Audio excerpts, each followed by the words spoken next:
Imagine a time without electricity, supermarkets, or modern conveniences. How did people face crises and the challenges of daily life in the 1800s? The answers may inspire us today. Welcome to Prepper Items, where we explore everything from essential supplies and survival gear to strategies and solutions for being prepared for any situation. In this video, we're taking a trip back in time to explore the essential prepping items of the 19th century. You might be surprised how much we can learn from these pioneers of preparedness. Let's dive in. Now imagine this. It's the 1800s. No supermarkets, no Amazon Prime deliveries, and definitely no instant ramen noodles. Life was tough, and folks had to be prepared for anything. We're talking harsh winters, unpredictable harvests, and limited access to medical care. Back then, prepping wasn't a hobby, it was a necessity, a way of life passed down through generations. And you know what? A lot of the skills and knowledge they relied on back then are still incredibly valuable today. Understanding how they prepped can give us a fresh perspective on our own preparedness strategies. So let's journey back to a time when self-sufficiency was non-negotiable and see what essential items helped our ancestors navigate the challenges of 19th century life. Alright folks, let's talk tools. And no, I'm not talking about your fancy multi-tools or battery-powered saws. I'm talking about the rugged, reliable hand tools that were the backbone of 19th century life. First up, the axe. This was the ultimate multi-tool, used for everything from felling trees for building to splitting firewood to, well, defending yourself if need be. A good axe was a prized possession, carefully maintained and passed down through generations. Next we've got the saw. Whether it was a cross-cut saw for felling trees or a buck saw for processing firewood, a saw was essential for any task that involved cutting wood. And let me tell you, in the 19th century, there was a lot of wood to be cut. Of course, no toolkit would be complete without a hammer. Used for building, repairs, and even as a makeshift weapon, a sturdy hammer was a must-have for any 19th century prepper. And last but not least, we have the knife, an indispensable tool that was always within arm's reach. Now, you can't talk about 19th century prepping without mentioning fire starting and cooking. These were essential skills, and the tools they used were simple yet effective. Forget your fancy lighters and waterproof matches. Back then it was all about flint and steel. Striking a spark onto a piece of char cloth or tinder was an art form, requiring patience and practice. But once you got that ember going, you were in business. Let's move on to the core of 19th century prepping: food. Back then, they didn't have fancy freeze dryers or MREs. They relied on goods like flour, beans, rice, and salted meat. Flour was the backbone of countless meals. Beans packed with protein and fiber, rice, a versatile grain, and of course, salted meats. Salt preserved meat long before refrigerators. These staples were affordable and versatile. Flour could become bread, biscuits, or thickened stews. Beans could be boiled, baked, or added to soups. They knew how to stretch a meal. They supplemented with garden produce, hunted game, and fish. It was about being resourceful and adaptable. And that's a key takeaway for us modern preppers. We can learn a lot from their approach to food security. It wasn't just about stockpiling. It was about understanding the value of simple, nutritious ingredients and knowing how to use them effectively. So, from their book and make sure your pantry is stocked with those essential dry goods. You never know when you might need them. They didn't have airtight plastic containers back then. They relied on tried and true methods like using mason jars, barrels, and sacks. These containers weren't just for storage. They were a way of life. Mason jars with their airtight seals were perfect for canning. They'd pack those jars with fruits and vegetables at their peak freshness, preserving the bounty of summer to enjoy throughout the year. Barrels were like the refrigerators of the 19th century. They'd store everything from salted meats and dried beans to fermented foods like sauerkraut and pickles. And let's not forget about smoking and salting. These age-old preservation methods were essential for keeping meat edible for long periods. Smoking added flavor and helped keep insects at bay, while salt drew out moisture, preventing spoilage. These techniques weren't just about convenience. They were about making the most of every bit of food and ensuring nothing went to waste. Well, it's about diversifying our preservation methods. We have access to freezers and dehydrators, but knowing how to can, smoke, and salt our food can provide an extra layer of security. It's about embracing those time-tested techniques that have kept generations fed and thriving. Remember folks, self-sufficiency isn't just about having enough, it's about knowing how to make it last. Let's dive into another essential element of 19th century prepping: water. Access to clean, safe drinking water was crucial for survival. They didn't have the luxury of turning on a tap. They had to be resourceful and tap into the natural world around them. One primary method was rainwater collection. They constructed systems of gutters and downspouts. These channeled rainwater into large wooden barrels. Barrels were maintained to keep water clean. They also relied on wells and natural sources. Wells accessed underground aquifers. These were often a communal effort. It was a testament to community spirit. Multiple water sources and a plan are key, whether it's a well, spring, or rainwater system. Remember folks, water is life. It's essential for drinking, cooking, and hygiene. Ensure you can source and store enough water. Having access to water is one thing. Ensuring it's safe to drink is another. This was a time before modern water treatment. They relied on their ingenuity to purify water. Hand pumps were common fixtures. These drew water from wells and cisterns. Well water wasn't always safe from contaminants. Basic filtration methods were essential. They used sand, charcoal, and gravel filters. Water emerged cleaner with harmful bacteria removed. Boiling water killed harmful pathogens. This was their last defense against illnesses. Simple methods can be the most effective. Modern preppers need multiple layers of purification. Use filters, purifiers, and simple techniques. Clean water is non-negotiable. Have a plan to get and purify water, no matter what life throws your way. Moving forward, let's talk about being prepared for the elements. In the 19th century, it meant having the right clothing. Forget synthetic fabrics. It was all about natural, durable materials. Wool and leather were the workhorses of wardrobes. Wool kept folks warm, while leather was durable and water-resistant. Knowing how to sew was essential for repairs and creating new garments. Preparedness isn't just about gear, it's about skills to maintain and repair it. Leather boots were durable but needed regular maintenance. Learning basic cobbling skills can extend the life of your footwear. Now we're stepping back in time to the 19th century, where self-sufficiency wasn't just a hobby, it was a way of life. Back then, folks knew that their survival depended on their ability to work the land. And let me tell you, a good plow and a sturdy hoe weren't just tools, they were lifelines. Imagine having to till the soil, prepare the ground, and plant your crops all by hand. It was backbreaking work, but those folks were tough, eh? A plow, especially one pulled by a team of oxen or horses, could turn over a field in a fraction of the time. And the humble hoe, well, that was essential for weeding and keeping those rows tidy.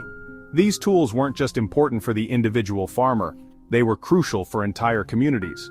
A successful harvest meant food on the table for families, and it meant surplus crops that could be traded or sold, keeping the local economy ticking along. So what can we learn from those hard-working folks of the past? They understood the importance of having the right tools for the job and the value of hard work when it came to putting food on the table.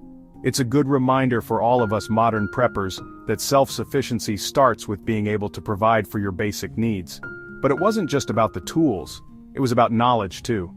19th century farmers understood the importance of seed saving.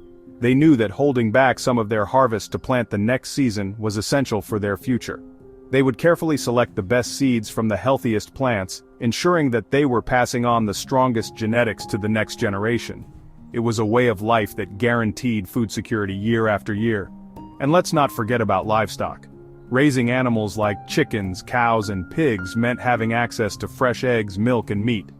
Farmers had to be skilled in animal husbandry, knowing how to care for their animals, keep them healthy, and protect them from predators.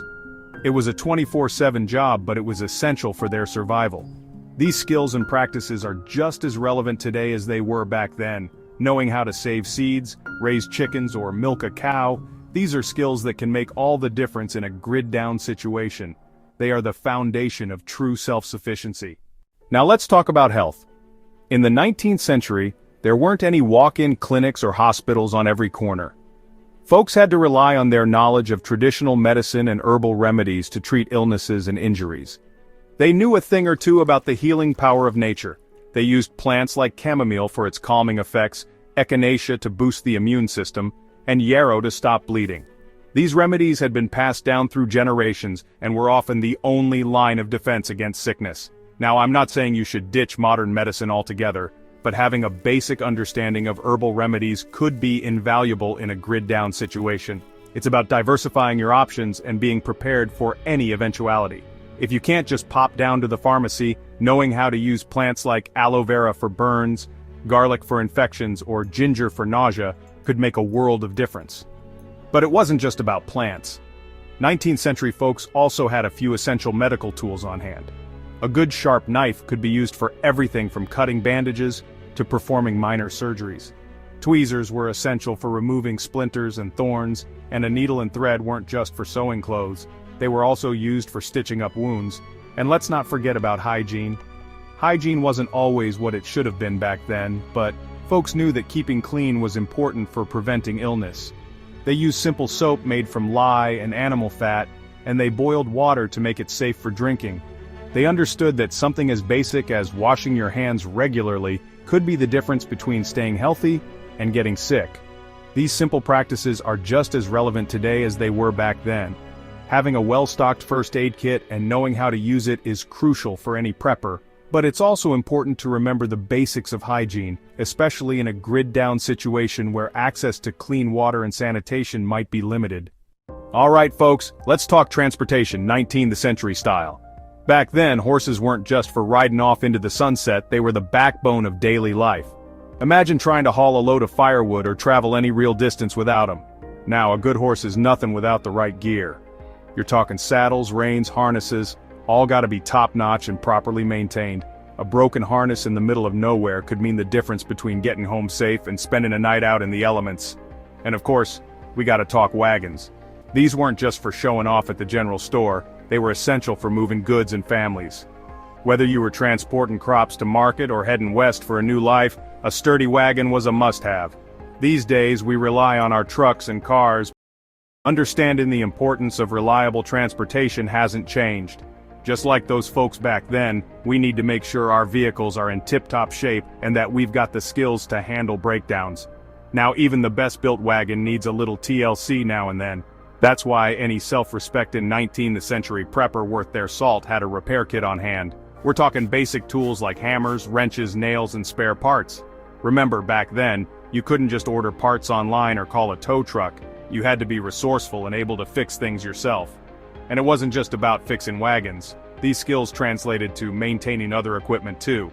From plows to harnesses, being handy with tools was essential for keeping things running smoothly. Today, it's easy to forget about these basic skills. But trust me, when the shtf, knowing how to fix a flat tire or repair a broken tool, could be a real lifesaver. So don't underestimate the importance of learning some basic repair skills. Now let's talk about something just as important as food, water, and shelter: trade and barter. See, in the 19th century, cash money wasn't always king. When times were tough or you were miles from civilization, bartering was the name of the game. So, what kind of goods were valuable back then? Well, salt was like gold. It was essential for preserving food, and in some places it was even used as currency. Sugar was another hot commodity, along with coffee, tea, and spices. And don't forget about tools and handmade goods. A skilled blacksmith or carpenter could trade their wares for just about anything they needed. Remember folks, skills and knowledge are valuable assets even in a crisis. These days we're so used to paying for everything with plastic or paper that we forget the importance of bartering. But trust me, when the grid goes down, having something valuable to trade could make all the difference. Now, besides the essentials like salt and sugar, there were other items that held value in a barter situation. Think about things that were hard to come by or required special skills to make. Medicinal herbs, for example, were highly sought after. Likewise, folks with skills like sewing, leatherworking, or blacksmithing were in high demand. Their ability to repair clothes, make tools, or craft essential items made them invaluable members of the community. The lesson here, folks, is to diversify your skill set. Don't just rely on your stockpile of supplies. Learn a new trade, develop a useful hobby, and become the kind of person others will rely on when the going gets tough. Well folks, we've covered a lot of ground, haven't we?